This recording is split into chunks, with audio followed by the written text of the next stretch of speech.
আসসালামু আলাইকুম সবাইকে। ঈদ মুবারক, ঈদ মুবারক, ঈদ মুবারক। তো সবাইকে ঈদের অনেক অনেক শুভেচ্ছা ও ভালোবাসা। তো গ্রামে এসেছি ঈদ করতে। গ্রামের এই যে প্রাকৃতিক পরিবেশ, এই যে চারদিকে শুধু সবুজ আর সবুজ সৌন্দর্য, এটা আসলে অনেক মুগ্ধ করে।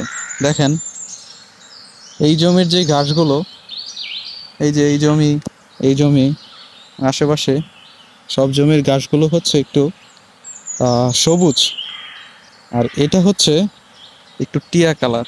আপনারা বুঝতে পারছেন কি না, মানে পিওর সবুজ না।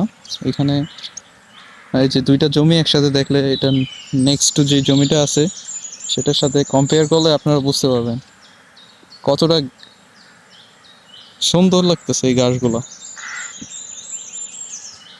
এবং এই জমিতে আশেপাশে কেউ নেই, শুধু একজন চাচা আছে, উনি হচ্ছে এখানে কাজ করতেছে। আর দেখেন চারদিকে শুধু সবুজ আর সবুজ, সবুজ ছাড়া যেন কোনো কিছু নেই। এই যে খড়ের যেই উঁচু জায়গাটা দেখতে পাচ্ছেন, এই জায়গাটা ছাড়া চারদিকে শুধু সবুজ আর সবুজ, অন্য কোনো কালার নাই।